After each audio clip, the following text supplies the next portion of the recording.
How are we? Wonderful. I'd like to thank Ed for inviting me for this wonderful group. Thank you very much, sir. Today I want to talk to you about my experience with Creator, God, the Divine. All of my life, since I was a very young boy, I had, everybody can hear me okay? Can you hear me? Yes. I had this insatiable appetite. I had a passion and a sincerity for information. I was a very curious little kid. I wanted to know what was God, who was it. I wanted to know how the universe worked. I had this drive for information, but I also wanted to know my role in this lifetime. Ever since I was a boy, I had a set of questions that existed inside of me. And these questions were very, very impatient. They were overwhelming at times. They actually wouldn't leave me alone. They became a bothersome, so to speak. And I will put these questions to you later. I'm sure we probably entertained those very same questions. But what I found through my experience was the more passion and sincerity that I put behind the question, the more profound and quicker the answer would show up in my life. In 1992, I was leading a relationship of 10 years. And I put all my happiness, I invested everything that was happiness in this person. Mind you, I was a musician, so I lived a life of a musician. I was lazy, so to speak, as far as having a job. I had no transportation. And when she left, my happiness went with her. And I found myself in a dark night of the soul. Things were bleak. It was full of despair, depression. And some months later, a friend of mine whispered some spiritual words in my ear. And he said, "Keith, I don't expect you to believe any of the things that I'm telling you. Just put them into practice, and the results will speak for themselves."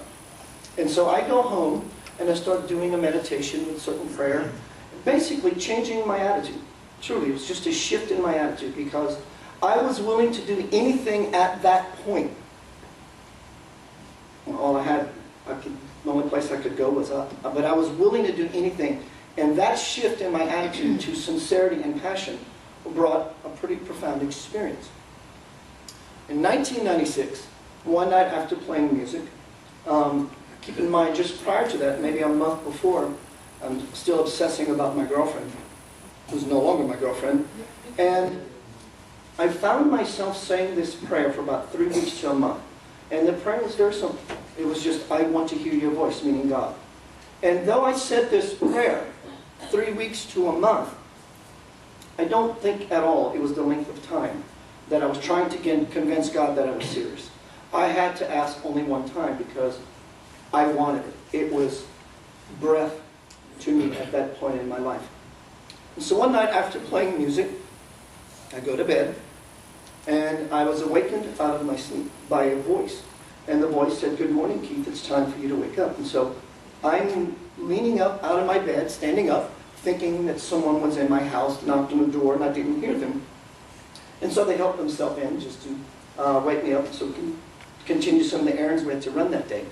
And there was no one there. And so I lay back in the bed with the intentions of going back to sleep. And as soon as I put my head on the pillow, I hear, "Keith, I asked you to wake up." And surprisingly, I sat up in the bed, and the voice threw me back on the bed. Now, when this experience started to go underway, there was no fear. There was no time for fear. I was thrown in what I know in the presence of God. And people have asked me the question, and I think the question is insulting.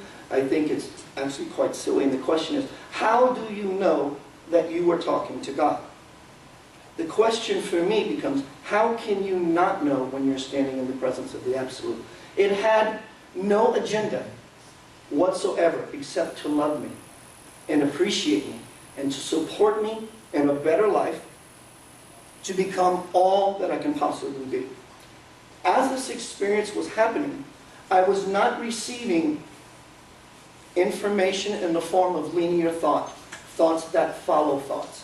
This was one impression And it took my linear mind to evaluate and make sense of this.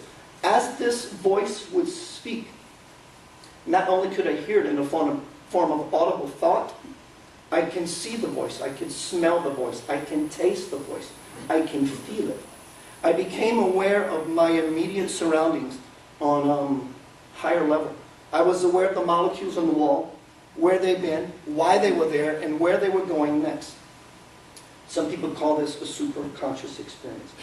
So the voice instructs me to get up out of bed and go sit on my sofa and press record on my tape player. And I asked, what will I talk about? And the voice was very firm. It convinced me that the information was going to be there. And I had no idea what I was doing, what was about to happen.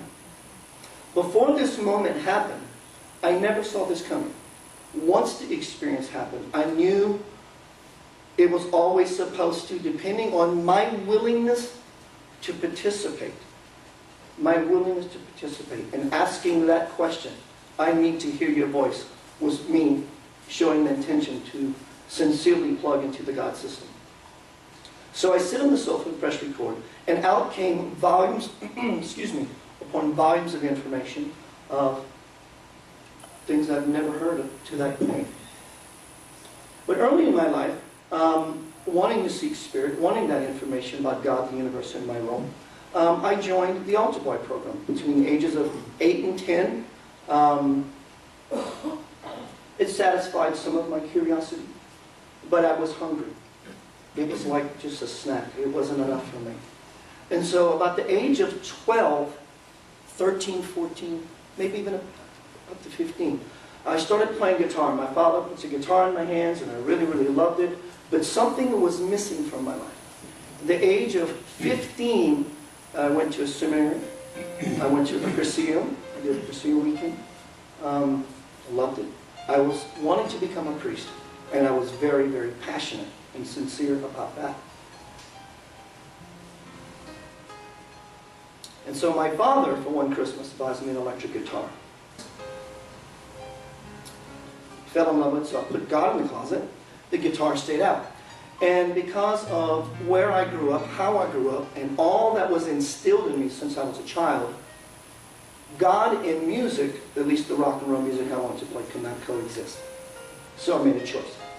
God's going to come out later, but right now I want to rock and roll. So life goes by. I meet Jennifer. We went through the 10-year relationship, and she left, and things were dark. And so these questions I want to put to you here in just a moment have given my life direction, have given my life guidance, they have shaped my life. They actually have become the unfoldment of my life. This is an overview of the divine principle and what I'm about as a spiritualist and as a teacher. And I think this pretty much sums up, for me, the experience that I had and the level of divine hierarchy that I was fortunate enough to interact with. This is one of my favorite quotes from the divine principle. Fear contracts, love expands. Fear works from outside to inside. Love from inside to outside. Fear is the taker. It draws everything into itself and gives nothing. Fear takes what it can, when it can, to feed a hunger that could never be satisfied. Fear creates judgment, which creates separation. All that love does is give. It nourishes itself, yet has infinite leftovers to offer everyone and everything. Love is never hungry. Love creates acceptance, which creates unity. Love is a fountain of wealth that is endless, eternal. The divine principle is made up in 3 parts. The first part is recognize. Recognizing the omnipresent God everywhere. And for me, in my walk, it's not just an idle thought that, well, God's just everywhere. I actually look for it, passionately, sincerely. And I have actually seen it heal people. When I meet someone, I try with an intention and everything that I'm about to pull that person into my experience and love them to a level that I'm able. I look for God in them. And when I see it, I see something magical inside of someone, and I begin to appreciate it. I literally see God step to the fore in these people, and they become healed in many areas of their life. And even if it's just a person I meet as an acquaintance in passing, as we begin to have dialogue over a period of time, there's a trust that is developed, and I see their life changed.